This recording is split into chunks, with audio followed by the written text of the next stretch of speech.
Hello everyone, welcome to the PinkUn Match Day, live here at Carrow Road on a... This is more like what we were expecting. Earlier in the season we had all the lovely blue skies and everything. It's grey, it's a bit close, the fine mist is coming down, but I've still got a jumper on, and we are here, Norwich City fans and journalists, David Freezer on the camera, heading over to Bolton this very lovely morning. And look, we've just got three gents waiting here to talk to us. It's amazing. Hello, let's go for your names for the purpose of the camera. Craig. Luca. And Daryl. Gents, you are on one of four coaches heading to the MATCHDAY Stadium. How excited are you? Pretty excited. My dad's coming as well today, so. Is he? Now, is that a big occasion, and does he often see them win? Well, not very lucky last season. Okay. Hang on, Craig. When was the last time he saw a win? Well, I don't know if he saw us win last season because we lost quite a few. Okay. Has he been this season? This is his first away game for this season. Get him off the coach. Right, go. What's your dad's name? Jonathan. Jonathan. It's your fault if it all goes wrong, Jonathan. Not really. Have a lovely day. Luca, excited about this? Are you optimistic? Yes, very optimistic indeed. Because our away form this season has been really, really good. It's better than our home record because we have not lost an away game since August, and I'm feeling really confident today. This is good because I'm sort of sitting here getting worried about the pressure that it's putting, that the home form is putting on the away form. But you seem you're sprightly. You're happy. Yeah, all we need is just a striker in the January transfer because Oliveira is out injured and he's not in the team today. Because Jerome, he hasn't been scoring that much this season. No, he hasn't. We've been missing Jerome's form. Missing Nelson Oliveira as well, Daryl. The thing is, though, he puts in the efforts all the time. Like, he keeps holds of the ball. He should actually be a midfielder if he wants to keep holding the ball rather than being a striker because he needs to be scoring goals more. You're talking about Jerome. Stick him on the wing. What's that, Craig? You're talking about Jerome. Yeah. Yeah, he's getting past her now. He's getting older, and he's he's something like 31 or 32 because he's getting on.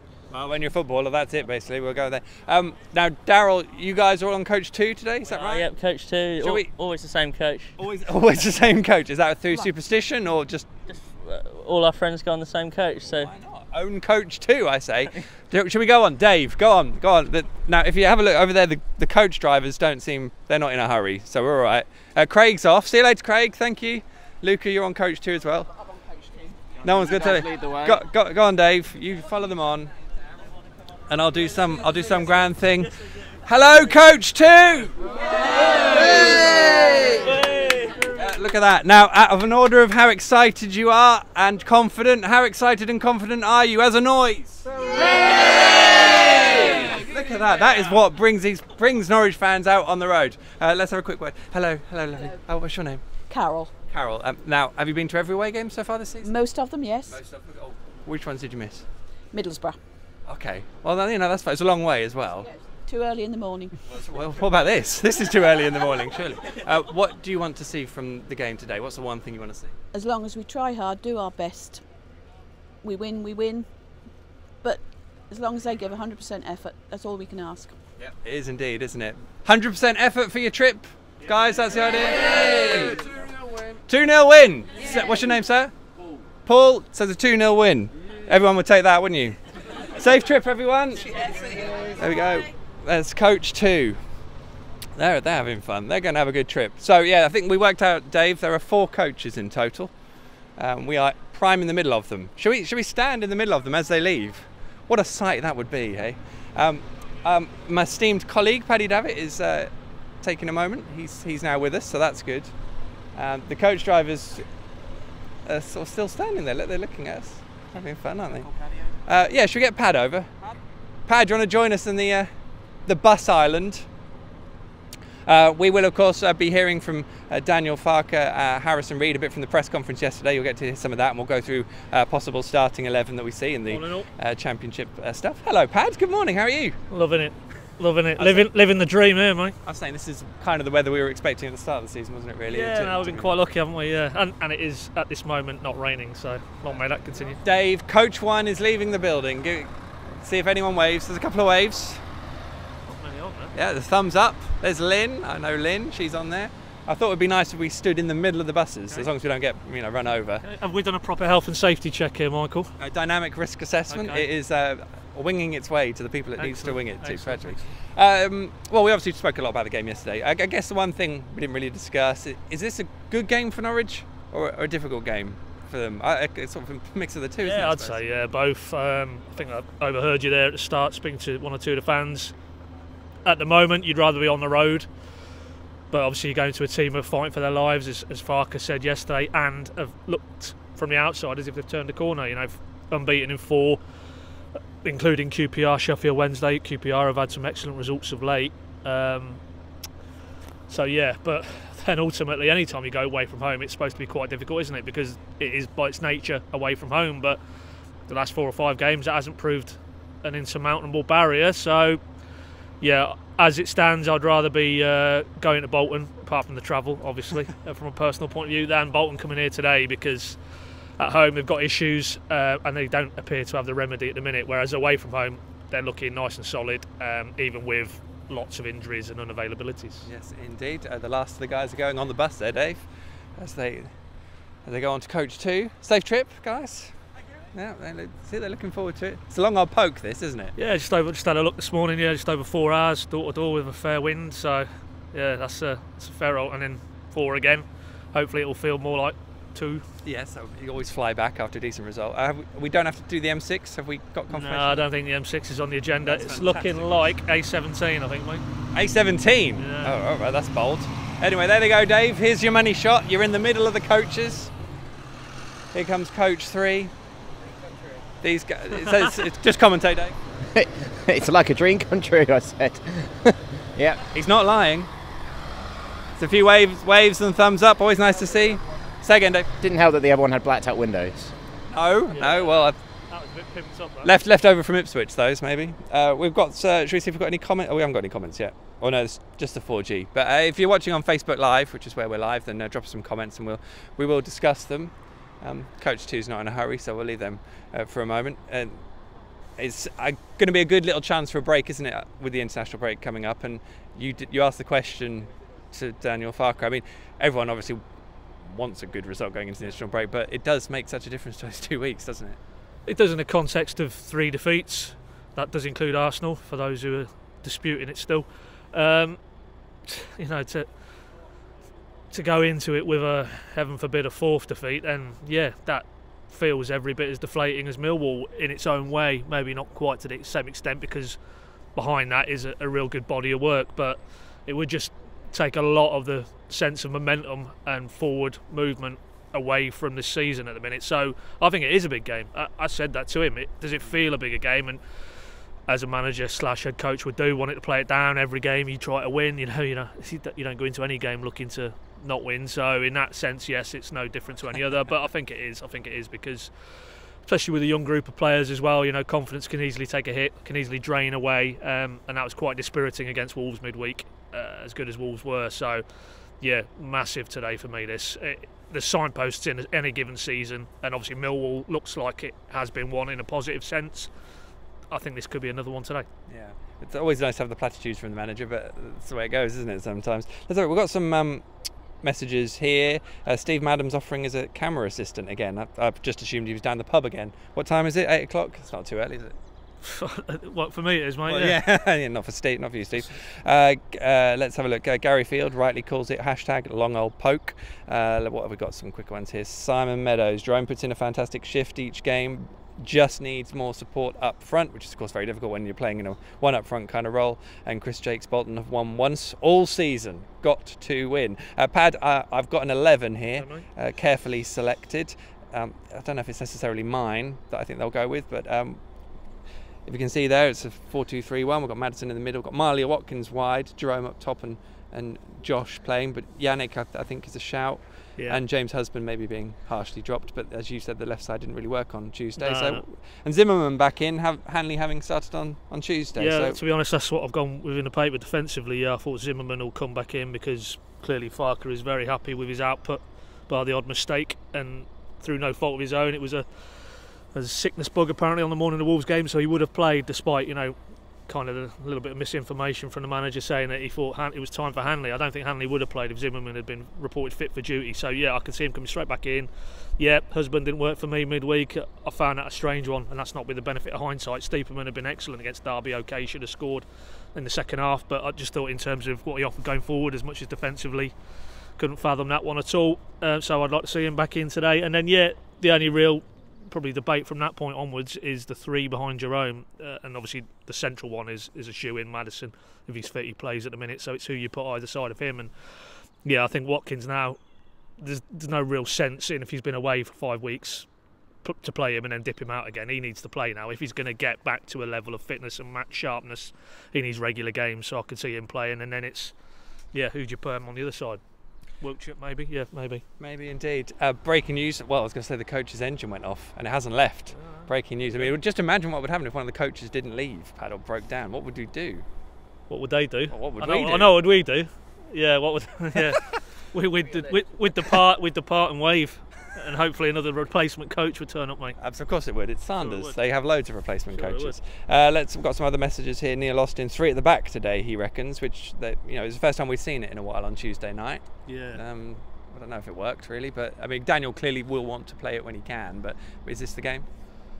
I'm trying to think. Bolton, well, last midweek they were 4-2-3-1, so in that sense, that's his preferred system, certainly to start games. So I wouldn't see him veering too far from matching him up in that sense. I mean, the 3-5-2, it looked in the pre-season he was desperate to play that, and then as we saw and as I've already alluded to this morning, up until Millwall, that was just, it wasn't doing the job. It left them far too open. They didn't have enough cover in front of the back three, so he veered away from that. So maybe, but to me now it's what formation is going to get them a bit more offensively, creatively sort of dangerous in the final third. I don't think at the minute they're looking too dangerous, are they? And the goals output would tell you that. I had a look yesterday. In the last 10 Championship games, they've scored 2 goals only once, and that was Reading. There's a comment here, Elliot George. Norwich only won once by more than 1 goal this season. Why is that? And where have all the goals gone? What a question that is. Well, there's a fair chunk of them in Portugal at the minute, I think it's safe to say, with Mr. Oliveira and his ongoing issues of a fitness nature. Yeah, I mean, it's a valid point even. Jerome, he's doing so much work outside the box.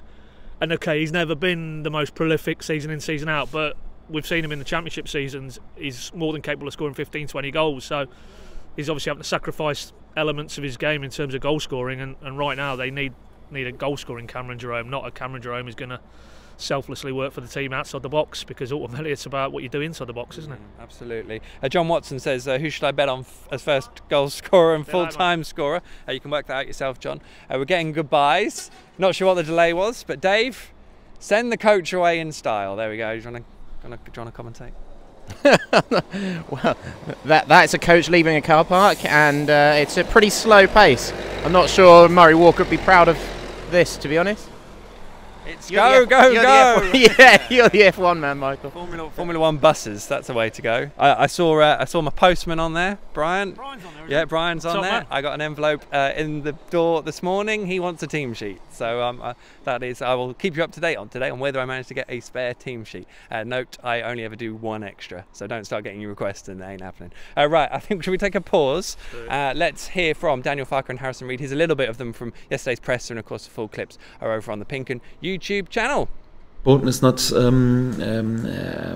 compare with Bolton in the beginning of the season, when they conceded so many goals, when they have many losses.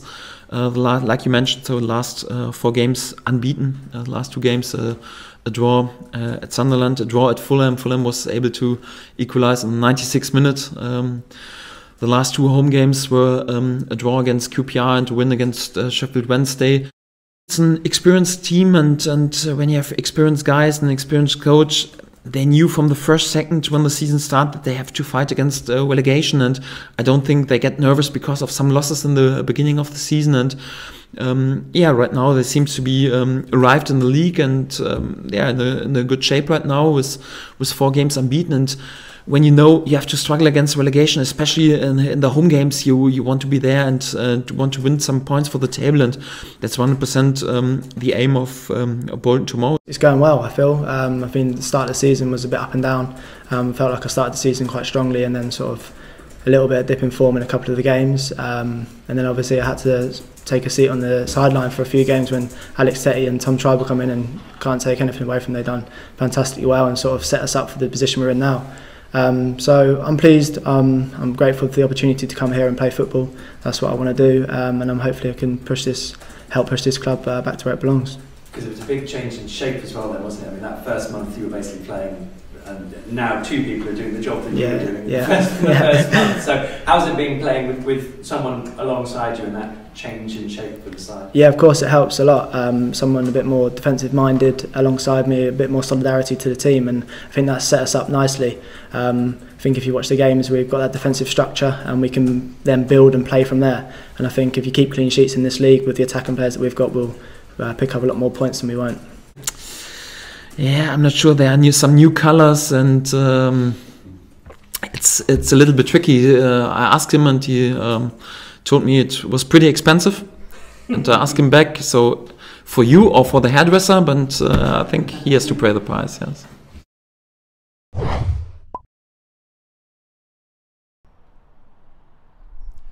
Well, Dave did so well with his commentary that Pad decided to take the camera and allow you in front of allow you the other side, Dave. Good morning.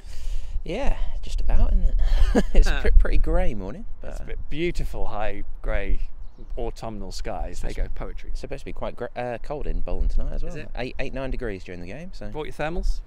Well, but bigger coat. I've got the hat in the laptop bag, so just in case. Good, important stuff. Right, shall we have a quick look, before we get on to Norwich, let's have a quick look at the Championship as it stands, shall we? This is after last night's game. There you can see it's the bottom of the table.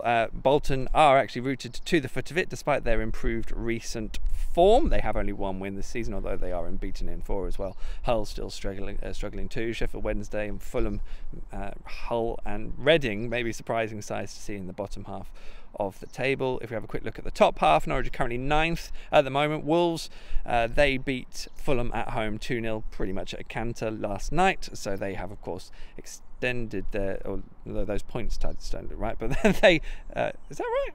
Points tally? Maybe it is, yeah. Anyway, they are top of the league by 2 points, and obviously they've played a game more. Norwich will be hoping to close the gap on the top 6. I'm pretty sure those points tallies aren't right, so maybe ignore those points tallies. It was quite late when I did these, so apologies for that. But what we can see now, he says, are the Championship fixtures for this weekend, which hopefully are right. Norwich head to Bolton. Villa hosting Sheffield Wednesday will be interesting, most definitely. Sheffield United at home to Hull. Fair chance that Sheffield United will win that. Leeds will be expecting points later on tonight. Of course, a North East derby come Sunday, and Ipswich hosting Alec Neil's Preston this afternoon. They're the big games. Sorry about those points totals, they aren't right. But did notice that on losing the game on Tuesday, the gap to the top 6 for Norwich opened up a little bit, especially with Villa winning too. Yeah, it's closed up. They're not too far from sort of tumbling back into the mid-table mix now, aren't they? And that's why, for me today, it is a big game that they should be beating a team bottom of the table, regardless of the fact that they're 4 games unbeaten and have shown a bit of spirit recently. You look at their squad and there is experience in there, but clearly they're a club which has had a transfer embargo for quite a while, so they've had to sort of patch it together with free transfers a lot of the time. And if you can get a win today, if you're going to be a promotion contender, then you should be getting that win. And if they can just get that win, then those 2 defeats in 4 days don't look quite so painful. They're still well in the mix for the playoffs going into that break. Do you want to give us a prediction, Dave, to wrap it all up? I've got a feeling on 2-2. I think we'll probably see quite an open game, really. 2 teams who are both really wanting to get the win, and it just depends whether Norwich can sort of rediscover that defensive solidity, doesn't it? I just looked at the table and I think it's 6 wins, 4 draws and 5 defeats, which made me think, they'll probably draw, just to make it all even. But there we go, that's the sum of my analysis. You'd like that for sort of a symmetrical point of view. Yeah, it's great logic, isn't it? We'll see what we get. Honestly, I think we could get anything today, you know, as you do in most games, I tend to find. Anyway, I think we should probably leave, shouldn't we? Just before it does tip it down more. Thank you very much, Paddy, for your sterling camera work. Cheers, Dave. Thanks for all your messages. And of course, don't forget to keep tabs on PinkUn.com and the PinkUn YouTube channel throughout the day. We'll be bringing you updates. PinkUn Facebook page, here where you're watching, and now quite possibly live, is fb.me/thepinkunn. All those channels, we will bring you full build-up, live team news, live coverage, and of course analysis after the game as we head back to sunny Norfolk. Until then, enjoy your day, and we will see you as things progress. Goodbye.